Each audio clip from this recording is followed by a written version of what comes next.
విజయబాబు గారు.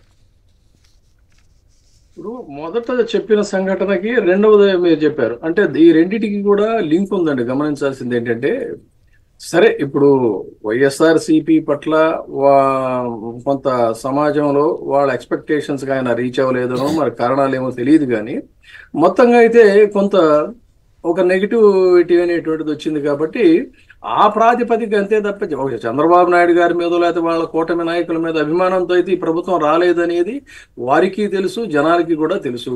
ఒక అంటే ఒక నెగిటివ్ ఓటు వల్ల వాళ్ళు అధికారంలోకి వచ్చారు. నెగిటివ్ ఓటు వల్ల అధికారంలోకి వచ్చిన వాళ్ళు ఏం చేయాలంటే ఆ పొజిషన్ మళ్ళీ వాళ్ళు కన్సాలిడేట్ చేసుకొని ప్రజాభిమానాన్ని చూరగొని మరింత ప్రజారంజక పాలన అందించాలి, ఇచ్చిన ప్రామిస్లన్నీ ఫుల్ఫిల్ చేయాలి. కానీ ఇక్కడ జరిగింది ఏంటంటే ఒక న్యూనతాభావానికి వాళ్ళు ఇంకా లోనవుతున్నారు. న్యూనతాభావానితో పాటు ప్రతీకారేచ్ఛ, విపరీతమైన మితిమీరిన ప్రతీకారేచ్ఛ. అంటే మనల్ని ఒక ఇంత స్థాయిలో మనల్ని తిరస్కరిస్తారా ఈ జనం అని చెప్పని 5 ఏళ్ల పాటు లోపల దాచుకున్నటువంటి ఆక్రోశం, ఉక్రోషం ఇవన్నీ కూడా ఏంటంటే ఇవాళ పూర్తిగా బరి తెగించి మరి రాజ్యాంగాన్ని పక్కన పెట్టి చుట్టేసేసి ఇంత పెద్ద సీనియర్ నాయకుడు అని చెప్పి కూడా ఆయన పూర్తిగా ఈ మారణ పాశవిక శక్తులన్నిటినీ కూడా ప్రోత్సహిస్తున్నారు. ఈ పాశవిక శక్తులను ప్రోత్సహించడం వల్ల దాని ఫలితాలు మనం గతంలో కూడా స్టార్టింగ్ లో చేసి ఇది చాలా ప్రమాదకర ధోరణి, ఇది ప్రజాస్వామ్య ఉనికికే భంగకరం. ఎప్పుడైతే దౌర్జన్యాల్ని దౌష్ట్యాల్ని పాలకులు ప్రోత్సహిస్తారో అది ఒక ఫ్రాంకెన్‌స్టైన్ లాగా అక్కడతో ఆగిపోదు, తిరిగి వాళ్ళనే అంతిమంగా కాటేసే పరిస్థితికి వస్తుంది అని చెప్పినా కూడా వినలేదు. కాబట్టి పోలీసుల్ని ప్రోత్సహించారు. పోలీసుల్ని మీకెందుకు, మీరు పక్కన ఉంటేనే మీకు మంచి పొజిషన్స్ ఉంటాయి, అలాంటి వాళ్ళకే హై పొజిషన్స్ ఇస్తాం, నిజాయితీగా పనిచేసేటువంటి వాళ్ళని ఎక్కడో విసిరేస్తాం అని చెప్పనే హెచ్చరిక వల్ల వాళ్ళకు అనుకూలంగా ఉండేటువంటి శక్తులు వాళ్ళు ఉండటం వల్ల ఫలితంగా ఏం జరుగుతుంది, సాటి పోలీసులను ఇప్పుడు మీరు అందరూ చూస్తున్నారు, సాటి పోలీసుల మీద కూడా తెగబడి దౌర్జన్యం చేసే పరిస్థితికి వస్తుందంటే అది అక్కడితో ఆగదండి.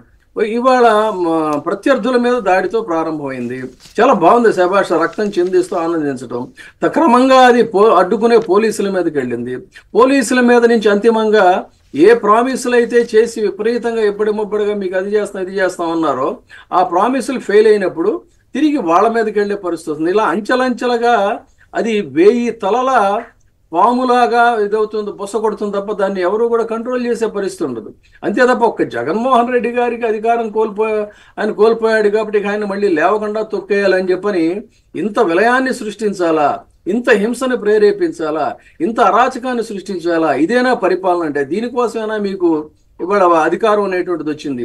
కనీసం అది ఏం చేస్తారంటే అధికారం వచ్చినటువంటి వాళ్ళు ప్రత్యర్థుల పని అట్లా అయిపోయింది కాబట్టి మన పని మనం చేసుకెళ్ళాలనుకోవాలి, కానీ వాళ్ళు హింసకు తెగబడతాం చాలా ఆశ్చర్యంగా ఉంది. అంటే ఏంటి, పరిపాలన చేతగాక, ఇచ్చిన హామీలు నెరవేర్చలేక, తర్వాత న్యూనత. ఇందాక మీరు రెండో పాయింట్ చెప్పారే, ఈ భారతదేశంలో ఎవరు ఏం చేయక్కర్లేదు, ఈ జగన్మోహన్ రెడ్డి గారికి సంబంధించింది కాదు, ఓట్లేసినటువంటి వాళ్ళకి కాదు, ఖచ్చితంగా ప్రపంచం విస్తుపోయేటువంటి విధంగా ఒక వాటర్ గేట్ కుంభకోణాన్ని మించినటువంటి స్థాయిలో ప్రజాస్వామ్యంలో ఇలాంటివి జరుగుతాయని ప్రపంచం విస్తుపోయేటువంటి రీతిలో కఠోర సత్యాలు అనేటువంటివి అతి త్వరలోనే బయటకు వస్తాయి.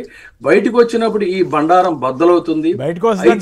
జగన్మోహన్ రెడ్డి గారు ట్వీట్ చేసినట్టుగా ఈ మారణ శక్తుల పాశవిక జ్వాలల్లో మానవాంకురం మసికాక ముందే జనమంతా కూడా ఐక్యం కావాలి. జనం ఐక్యం అయితే, జనం నుంచి కనుక తిరుగుబాటు అనేది వస్తే ఏ శక్తులు కూడా ఏమి చేయలేవు. కాబట్టి ఇదేదో జగన్మోహన్ రెడ్డి గారే నడుం బిగించాలి, ఆయనే రావాలని ఆయన చెప్పాడు, అలాగూ నేను వస్తాను, జనం ముందు నిలబడతానని. కాబట్టి జనం కలిస్తే మాత్రం ఖచ్చితంగా ఒక తిరుగుబాటు అనేది మొదలవుతుంది. తిరుగుబాటు జ్వాలల్లో పెద్ద నియంతలు, నీరో చక్రవర్తులు లాంటి వాళ్ళే కూలిపోయినటువంటి సంఘటనలు చూసాం. ఇది ఎంతండి ఇది. కాబట్టి అయితే ఏంటంటే ఒకటి, ఇటువంటి పరిస్థితుల్లో కొన్ని త్యాగాలు అవసరం అవుతాయి, కొంతమంది పాపం అమాయక శక్తులు బలి కాక తప్పదు. అందుకనే ఈ ప్రపంచంలోనే నియంత పోకడలు పోయినటువంటి ప్రతి ఒక్కళ్ళు చరిత్రహీనులుగా మిగిలిపోయారు తప్ప ఎవరు కూడా హింసతో వాళ్ళ 10 కాలాల పాటు రాజ్యాన్ని పరిపాలించలేదు. ఇది కూడా ఆయనకి తెలుసు. కాకపోతే ఏంటంటే తన మీకు డీవియేషన్ ఇందాకన్నారు, మీడియా కవర్ చేయట్లేదని. మీడియా ఎందుకు కవర్ చేయదు అన్నట్లయితే, డీవియేషన్ ఇచ్చిన ప్రామిసులు ఫుల్ఫిల్ చేసే పరిస్థితి లేదు కాబట్టి ఆ అటెన్షన్ని పక్కగా నెట్టాలి. దాని మీద ఎవరు కూడా వెళ్లకుండా పక్కకు నెట్టాలంటే ఈ ఈ రకంగా ఒక సమాజంలో అస్థిరత, అశాంతి, అరాచకం అనేది కంటిన్యూస్ గా ఉంటే చాటు నుంచి వాళ్ళ పనులు వాళ్ళు చేసుకుంటూ వెళ్ళిపోతుంటారు. మీకు రాయలసీమలో ఎప్పుడు చూసామండి ఇట్లా నిద్రపోతున్నటువంటి వాళ్ళని లేపి నరకటం అనేది బహుశా నేను అనుకోవడం 80వ దశాబ్దం నుంచి 90వ దశాబ్దం ప్రారంభం వరకు ఇలాంటి అరాచకాలు జరిగాయి ఆంధ్రప్రదేశ్లో. తదనంతర కాలంలో పూర్తిగా ఇదైపోయాయి. రాజశేఖర రెడ్డి గారు కూడా ఏంటంటే వారు తీసుకున్న నిర్ణయం కూడా సాక్షాత్తు తన రక్త సంబంధీకులను చంపినా కూడా హింసకు ప్రతిహింస వద్దు, దీన్ని మనం ఎంతటితో ఫుల్ స్టాప్ పెడదామని చెప్పని ఆయన పెద్ద మనసు చేసుకుని తర్వాత అక్కడ ఇబ్బడి ముబ్బడిగా ఉపాధి అవకాశాలు అనేటువంటి ఇవ్వడం వల్ల రాయలసీమలో క్రమంగా ఏమైందంటే ఈ ఫ్యాక్షనిజం అనేటువంటిది తగ్గిపోయి వాళ్ళు ఎవరికి వాళ్ళు హాయిగా జీవిస్తున్న పరిస్థితి. తిరిగి మళ్ళీ ఇన్ని దశాబ్దాల తర్వాత ఆ అరాచకాన్ని తమ స్వార్థం కోసం సృష్టించే పరిస్థితి వచ్చి మళ్ళీ వాళ్ళ యొక్క రక్తపాతంతో రాజ్యాన్ని ఏలటం అంటే దారుణం. పోనీ అది రాయలసీమకే పరిమితం అయిందంటే కాదు, అత్యంత ఆశ్చర్యకరంగా ప్రశాంతమైనటువంటి అటు ఆ జిల్లాల్లో ఉత్తరాంధ్ర జిల్లాల్లో కూడా ఇదే తరహా దాదాపుగా అక్కడ 9:30-10 అయితే పడుకొని నిద్రపోయేవాళ్ళు. అటువంటిది ఉత్తరాంధ్ర జిల్లాలో హింసను ప్రేరేపించడం. కృష్ణా జిల్లాలో చూసాం మనం. కృష్ణా జిల్లాలో ఆ పాత కక్షలు అనేటువంటి అది కూడా సమస్యపోయి దాదాపు ఇంచుమించు అంతే, అక్కడ కూడా 30 ఏళ్ళు అవుతుంది. కానీ ఆ పాత కక్షల్ని తిరిగి మళ్ళీ పునరావృతం చేస్తా ఉంటే దేనికోసం అండి ఈ హింస? ఈ అప్పుల రాష్ట్రాన్ని పరిపాలించడం కోసం ఇంత హింసను సృష్టించాలా?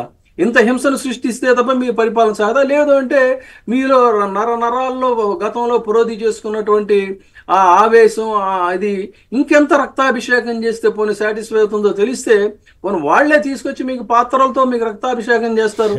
చెప్పండి, పోనీ మీ పుత్రరత్నాలకి చెప్పండి ఎంత రక్తాభిషేకం కావాలో చెప్తే దాదాపుగా నేను అనుకోవటం ఏంటంటే అభిమాన నాయకుల కోసం రక్తాన్ని చిందించేటువంటి వాళ్ళు కూడా ఉన్నారు. అందుకని నిద్రపోతున్నటువంటి వాళ్ళని, వృద్ధుల మీద, పేద ప్రజల మీద ఇంత పాశవిక దాడులు చేయించి మీకేం పట్టనట్టుగా మెన్నకుండా పెద్ద ఇక మీడియా అనేది ఏదో ఒక ముసుగు తగిలించుకొని వస్తారు వీళ్ళు. వాళ్ళకి పాపం అసలు అవి కనపడవు వినపడవు ఏదేంటో మరి. చూడండి ఆ ఫోటో. ఇప్పుడు అతను ఒకవేళ రౌడీయే, పచ్చి రౌడీయే కావచ్చు, ఈ భారతదేశంలో ధర్మభూమిలో, కర్మభూమిలో, వేదభూమిలో నిద్రపోతున్నటువంటి వ్యక్తుల్ని చేయటం వల్ల వంశమే పతనం అయిపోయిన సంగతి మహాభారతంలో మనకి తెలుసు. మనకి భారతంలో ఉప పాండవులు నిద్రపోతూ ఉంటే నిద్రపోతున్నటువంటి వాళ్ళని అత్యంత పాశవికంగా దుర్యోధనుడు హత్య చేయిస్తాడు. ఆ హత్య చేయించినటువంటి పరిస్థితుల్లోనే మొత్తం సర్వనాశనం అయిపోతుంది. కనీసం అంటే వీళ్ళకి అఫ్కోర్స్ ఆ ధర్మాలు, విలువలు అవన్నీ తెలిస్తే ఇలా బిహేవ్ చేయరు. కానీ నిద్రపోతున్న శక్తుల మీద మారణ శక్తులు, దాని మీద పదవి విప్పపోవటం, స్పందించకపోవటం, మేము మహామేధావులం, గొప్ప మీడియా వ్యక్తులు అని చెప్పుకునేటువంటి వాళ్ళు ఇదేంటి అని చెప్పి ప్రశ్నించకపోవటం, ఈ ఇంత బార్బేరియన్ కల్చరు ఆంధ్రప్రదేశ్కి రావడం అనేటువంటిది చాలా దురదృష్టకరం ఉండే. బహుశా ఈ భారతదేశంలోనే మనం అంతకుముందు ఏంటంటే చంబల్లోయలో బందిపోట్ల గురించి వాళ్ళ గురించి మనం వార్తలు రాసేవాళ్ళం, చెప్పుకునేవాళ్ళం. కానీ అక్కడ కూడా ఇంత దారుణమైనటువంటి పరిస్థితులు బహుశా ఉండవేమో. మరి ఈ రక్తదాహం తీరేది ఎప్పుడు? ఈ రక్తదాహానికి ఎండేటప్పుడు అదన్నా కొంచెం చెప్పమానండి. చెప్తే దానికైనా కూడా ప్రిపేర్ అవుతారు. ఒకటి మాత్రం వస్తాం ఏంటంటే వేచి వేచి ఓరిమి చచ్చిందిరా, అటో ఇటో తెలుసుకునే సమయం వచ్చిందిరా అని సామాన్య ప్రజల్లో ఎప్పుడైతే ఆ భావన వస్తుందో ఆ పరిస్థితుల్లో మాత్రం పెద్ద పెద్ద కోటలు కూడా బద్దలవుతాయి. మీరు ఎవరిని ఏం చేయలేరు. ఈ లోపు ఏంటంటే కొంత బలిదానాలు జరుగుతుంటాయి, కొంతమంది మీద అక్రమ కేసులు ఎదుగుతుంటాయి.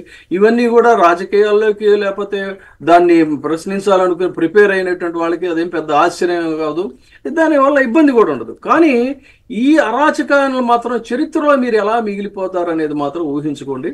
చరిత్ర క్షమించదు, ఖచ్చితంగా చరిత్ర క్షమించదు. 5 సంవత్సరాల అఫ్రాలు ఏంటంటే 5 సంవత్సరాల పరిపాలన మీకేదో శాశ్వతంగా మీకేదో వీలునామా ప్రజలు రాసి ఇచ్చినట్టుగా వ్యతిరేకిపోవటం అంటే ఎంత ఎంత హారిబుల్ అండి ఇది.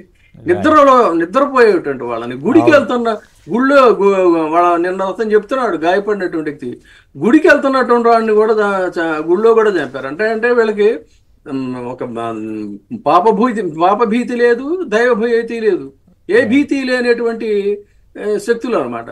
సరే, అందుకని ఖచ్చితంగా వాళ్ళు ఏంటంటే అన్ని రకాల శక్తులు, ముఖ్యంగా కామ్రేడ్స్ కూడా నేను దయచేసి చెప్పేది ఏంటంటే, ఈ అరాచకం పేదల మీద జరుగుతున్న అరాచకం ఒక పార్టీ వ్యక్తులకు సంబంధించింది కాదు. ఈ అరాచకం సమాజానికి సంబంధించినటువంటి అరాచకం. ఈ అరాచకం సామాన్యుల మీద. కాబట్టి కమ్యూనిస్టులు కూడా కలిసి ఉద్యమ బాటలో పయనించాల్సిన అవసరం ఉన్నప్పుడే తిరిగి మళ్ళీ మీ ఉనికికి కూడా ఒక విలువ ఉంటుందని నేను వాళ్ళకు కూడా చెప్తున్నానండి. ప్రత్యర్థి శక్తులన్నీ కూడా ఇలాంటి అరాచకాల మీద ఏకం కావాల్సినది. ఓటు బ్యాంక్ రాజకీయాలు మీరు తర్వాత చూసుకోండి, కానీ మానవాంకురాల్ని మారణ శక్తుల్లో మసి చేస్తున్నటువంటి ఈ నరరూప శక్తుల్ని పాలకులుగా మీరు ఎలా కామ్రేడ్స్ కూడా భరిస్తారో సహిస్తారో ఒక్కసారి మిమ్మల్ని మీరు ప్రశ్నించుకోమని చెప్తున్నాను నేను. రైట్.